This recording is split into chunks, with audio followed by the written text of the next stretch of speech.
जय श्री कृष्णा। हेलो दोस्तों, आपका स्वागत है हमारे चैनल भक्ति कथा संग्रह में। आज हम आपके सामने प्रस्तुत करने जा रहे हैं श्रीमद् भगवद गीता का 11वां अध्याय। ओम श्री परमात्मने नमः। 11वां अध्याय। इस प्रकार भगवान के वचन सुनकर अर्जुन बोले, हे भगवान, मेरे पर अनुग्रह करने के लिए परम गोपनीय आध्यात्म विषयक वचन अर्थात उपदेश आपके द्वारा जो कहा गया उससे मेरा यह अज्ञान नष्ट हो गया है। क्योंकि हे कमल नेत्र, मैंने भूतों की उत्पत्ति और प्रलय आपसे विस्तार पूर्वक सुने हैं तथा आपका अविनाशी प्रभाव भी सुना है। हे परमेश्वर, आप अपने को जैसा कहते हो यह ठीक ऐसा ही है, परंतु हे पुरुषोत्तम, आपके ज्ञान, ऐश्वर्य, शक्ति, बल, वीर्य और तेज युक्त रूप को प्रत्यक्ष देखना चाहता हूँ। इसलिए हे प्रभु, मेरे द्वारा वह आपका रूप देखा जाना शक्य है। ऐसा यदि मानते हैं तो हे योगेश्वर, आप अपने अविनाशी स्वरूप का मुझे दर्शन कराइए।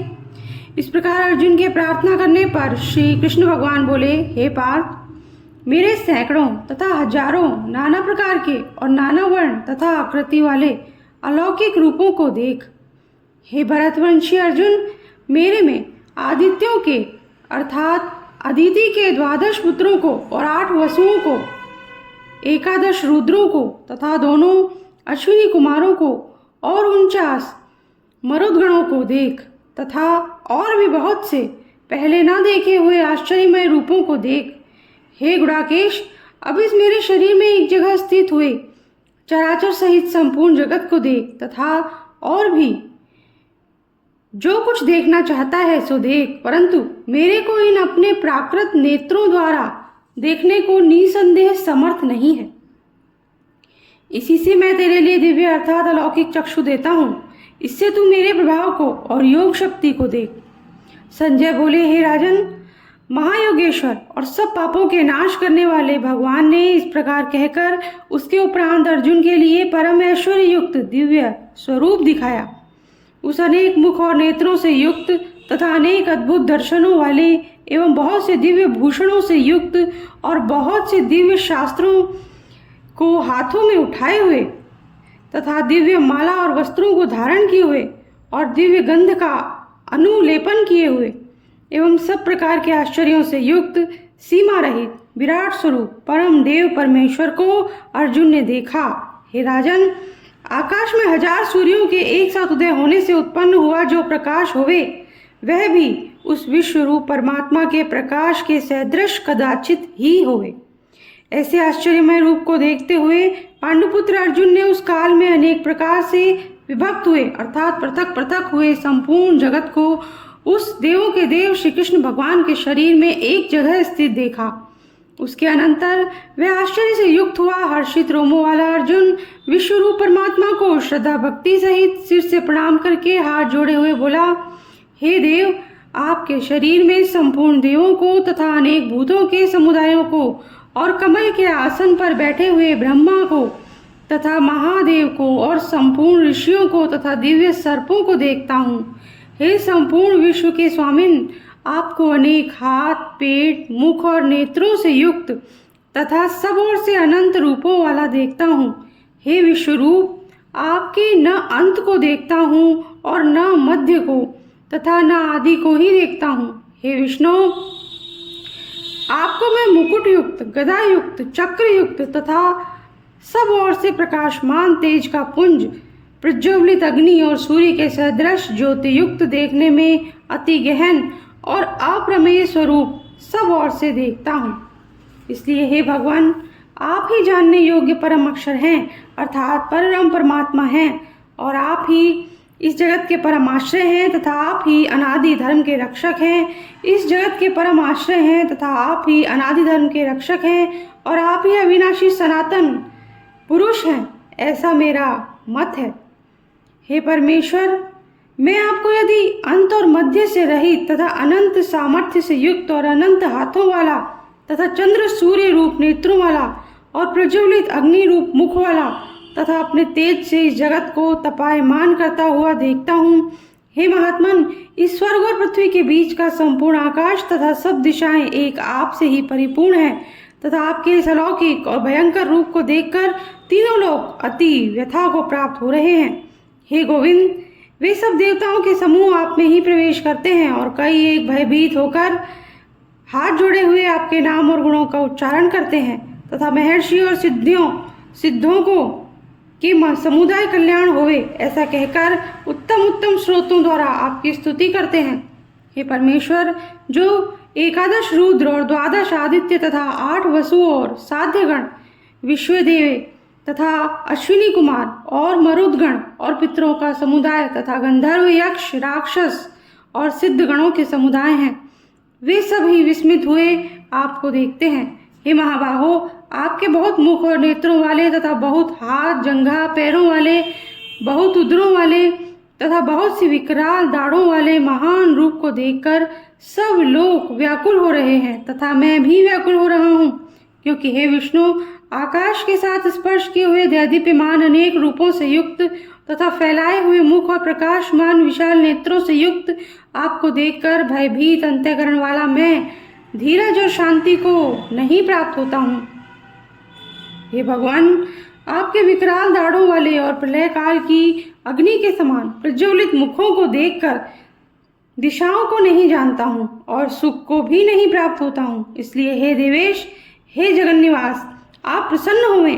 मैं देखता हूँ कि सभी धृतराष्ट्र के पुत्र राजाओं के समुदाय सहित आप में प्रवेश करते हैं और भीष्म पितामह, द्रोणाचार्य तथा वह कर्ण और हमारे पक्ष के भी प्रधान योद्धाओं के सहित सबके सब वेग युक्त हुए आपके विकराल दाढ़ों वाले भयानक मुखों में प्रवेश करते हैं और कई एक चूर्ण हुए सिरों सहित आपके दांतों के बीच में लगे हुए दिखते हैं। हे विश्वमूर्ते, जैसे नदियों के बहुत से जल के प्रवाह समुद्र से ही सम्मुख दौड़ते हैं अर्थात समुद्र में प्रवेश करते हैं, वैसे ही वे शूरवीर मनुष्यों के समुदाय भी आपके प्रज्वलित हुए मुखों में प्रवेश करते हैं। अथवा जैसे पतंग मोह के वश होकर नष्ट होने के लिए प्रज्वलित अग्नि में अति वेग से युक्त हुए प्रवेश करते हैं, वैसे ही ये सब लोग भी अपने नाश के लिए आपके मुखों में अति वेग से युक्त हुए प्रवेश करते हैं और आप उन संपूर्ण लोगों को प्रज्वलित मुखों द्वारा ग्रसन करते हुए सब ओर से चाट रहे हैं। हे विष्णु, आपका उग्र प्रकाश संपूर्ण जगत को तेज के द्वारा परिपूर्ण करके तपायमान करता है। हे भगवान, कृपा करके मेरे प्रति कहिए कि आप उग्र रूप वाले कौन हैं। हे देवों में श्रेष्ठ, आपको नमस्कार होवे, आप प्रसन्न होइए। आदि स्वरूप आपको मैं तत्व से जानना चाहता हूँ, क्योंकि आपकी प्रवृत्ति को मैं नहीं जानता। इस प्रकार अर्जुन के पूछने पर श्री कृष्ण भगवान बोले, हे अर्जुन, मैं लोकों का नाश करने वाला बढ़ा हुआ महाकाल हूँ। इस समय इन लोकों को नष्ट करने के लिए प्रवृत्त हुआ हूँ। इसलिए जो प्रतिपक्षियों की सेना में स्थित हुए योद्धा लोग हैं, वे सब मेरे बिना भी नहीं रहेंगे, अर्थात मैं तेरे युद्ध न करने से भी इन सब का नाश हो जाएगा। इससे तू खड़ा हो और यश को प्राप्त कर तथा शत्रुओं को जीतकर धन धान्य से संपन्न राज्य को भोग। और यह सब शूरवीर पहले से ही मेरे द्वारा मारे हुए हैं। हे सव्यसाचिन, तू तो केवल निमित्त मात्र ही हो जा तथा इन द्रोणाचार्य और भीष्म पितामह तथा जयद्रथ और कर्ण तथा और भी बहुत से मेरे द्वारा मारे हुए शूरवीर योद्धाओं को तू मार और भय मत कर। निसंदेह तू युद्ध में वैरियों को जीतेगा, इसलिए युद्ध कर। इसके उपरांत संजय बोले कि हे राजन, केशव भगवान के इस वचन को सुनकर मुकुटधारी अर्जुन हाथ जोड़े हुए कांपता हुआ नमस्कार करके फिर भी भयभीत हुआ प्रणाम करके भगवान श्री कृष्ण के प्रति गदगद वाणी से बोला कि हे अंतर्यामिन, यह योग्य ही है कि जो आपके नाम और प्रभाव के कीर्तन से जगत अति हर्षित होता है और अनुराग को भी प्राप्त होता है तथा भयभीत हुए राक्षस लोग दिशाओं में भागते हैं और सब सिद्ध गणों के समुदाय नमस्कार करते हैं। हे महात्मन, ब्रह्मा के भी आदिकर्ता और सबसे बड़े आपके लिए वे नमस्कार नहीं करें, क्योंकि हे अनंत, हे देवेश, हे जगत निवास, जो सत असत और उनसे परे अक्षर अर्थात सच्चिदानंद घन ब्रह्म है, वह आप ही हैं। हे प्रभु, आप आदिदेव और सनातन पुरुष हैं। आप इस जगत के परमाश्रय और जानने वाले तथा जानने योग्य और परम धाम हैं। हे अनंत रूप, आपके यह सब जगत व्याप्त अर्थात परिपूर्ण है। हे हरे, आप वायु, यमराज, अग्नि, वरुण, चंद्रमा और प्रजा के स्वामी ब्रह्म और ब्रह्मा के भी पिता हैं। आपके लिए हजारों बार नमस्कार नमस्कार होवे। आपके लिए फिर भी बारंबार नमस्कार नमस्कार होवे। हे अनंत सामर्थ्य वाले, आपके लिए आगे से और पीछे से भी नमस्कार होवे। हे सर्वात्मन, आपके लिए सब ओर से ही नमस्कार होवे, क्योंकि अनंत पराक्रमशाली आप सब संसार को व्याप्त किए हुए हैं। इससे आप ही सर्वरूप हैं। हे परमेश्वर, सखा ऐसे मानकर आपके इस प्रभाव को न जानते हुए मेरे द्वारा प्रेम से अथवा प्रमाद से भी, हे कृष्ण, हे यादव, हे सखे, इस प्रकार जो कुछ हठपूर्वक कहा गया है, और हे अच्युत, जो आप हंसी के लिए विहार, शय्या, आसन और भोजनादिकों में अकेले अथवा उन सखाओं के समान भी अपमानित किए गए हैं, वह सब अपराध अप्रमेय स्वरूप अर्थात अचिंत्य प्रभाव वाले आपसे मैं क्षमा कराता हूँ। हे विश्वेश्वर, आप इस चराचर जगत के पिता और गुरु से भी बड़े गुरु और अति पूजनीय हैं। हे अतिशय प्रभाव वाले, तीनों लोकों में आपके समान भी दूसरा कोई नहीं है, फिर अधिक कैसे हुए। इससे हे प्रभु, मैं शरीर को अच्छी प्रकार चरणों में रख के और प्रणाम करके स्तुति करने योग्य आप ईश्वर को प्रसन्न होने के लिए प्रार्थना करता हूँ। हे देव, पिता जैसे पुत्र के और सखा जैसे सखा के और पति जैसे प्रिय स्त्री के, वैसे ही आप भी मेरे अपराध को सहन करने के लिए योग्य हैं। हे विश्वमूर्ते, मैं पहले न देखे हुए आश्चर्यमय आपके इस रूप को देखकर हर्षित हो रहा हूँ और मेरा मन भय से अति व्याकुल भी हो रहा है। इसलिए हे देव, आप उस अपने चतुर्भुज रूप को ही मेरे लिए दिखाइए। हे देवेश, हे जगन्निवास, प्रसन्न होइए। हे विष्णु, मैं वैसे भी आपको मुकुट धारण किए हुए तथा गदा और चक्र हाथ में लिए हुए देखना चाहता हूँ। इसलिए हे विश्वरूप, हे सहस्त्रबाहो, आप उस ही चतुर्भुज रूप से युक्त होइए। इस प्रकार अर्जुन की प्रार्थना को सुनकर श्री कृष्ण भगवान बोले, हे अर्जुन, अनुग्रह पूर्वक मैंने अपनी योग शक्ति के प्रभाव से यह मेरा परम तेजोमय, सबका आदि और सीमा रहित विराट रूप तेरे को दिखाया है, जो कि तेरे सिवा दूसरे से पहले नहीं देखा गया। हे अर्जुन, मनुष्य लोक में इस प्रकार विश्व रूप वाला मैं न वेद और यज्ञों के अध्ययन से तथा न दान से, न क्रियाओं से और न उग्र तपों से ही तेरे सिवा दूसरे से देखा जाने को शक्य हूँ।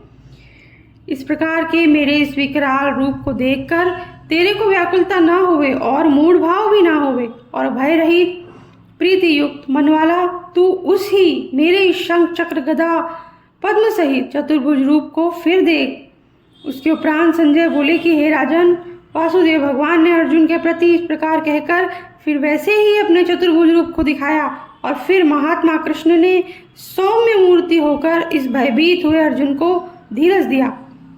उसके उपरांत अर्जुन बोले, हे जनार्दन, आपके इस अति शांत मनुष्य रूप को देखकर अब मैं शांत चित्त हुआ, अपने स्वभाव को प्राप्त हो गया हूँ। इस प्रकार अर्जुन के वचन को सुनकर श्री कृष्ण भगवान बोले, हे अर्जुन, मेरा यह चतुर्भुज रूप देखने को अति दुर्लभ है कि जिसको तुमने देखा है, क्योंकि देवता भी सदा इस रूप के दर्शन करने के इच्छा वाले हैं। हे अर्जुन, न वेदों से, न तप से, न दान से और न यज्ञ से इस प्रकार चतुर्भुज रूप वाला मैं देखा जाने को शक्य हूँ कि जैसे मेरे को तुमने देखा है। परंतु हे श्रेष्ठ तप वाले अर्जुन, अनन्य भक्ति करके तो इस प्रकार चतुर्भुज रूप वाला मैं प्रत्यक्ष देखने के लिए और तत्व से जानने के लिए तथा प्रवेश करने के लिए अर्थात एक ही भाव से प्राप्त होने के लिए भी शक्य हूँ। हे अर्जुन, जो पुरुष केवल मेरे लिए ही है, सब कुछ मेरा समझता हुआ यज्ञ, दान और तप आदि संपूर्ण कर्तव्य कर्मों को करने वाला है और मेरे परायण है, अर्थात मेरे को परम आश्रय और परम गति मानकर मेरी प्राप्ति के लिए तत्पर है तथा मेरा भक्त है, अर्थात मेरे नाम, गुण, प्रभाव और रहस्य के श्रवण, कीर्तन, मनन, ध्यान और पठन पाठन को का प्रेम सहित निष्काम भाव से निरंतर अभ्यास करने वाला है और आसक्ति रहित है, अर्थात स्त्री, पुरुष, पुत्र और धनादि संपूर्ण सांसारिक पदार्थों में स्नेह रहित है और संपूर्ण भूत प्राणियों में वैर भाव से रहित है। ऐसा वह अनन्य भक्ति वाला पुरुष मेरे को ही प्राप्त होता है। इसी के साथ 11वां अध्याय समाप्त होता है। अगर आपको पसंद आया हो तो लाइक कर दीजिए और अगर मुझसे कोई गलती हो गई हो तो माफ़ कीजिएगा। चैनल को सब्सक्राइब कर दीजिए, बेल आइकन प्रेस कर दीजिए ताकि हमारे आगे आने वाले वीडियोस भी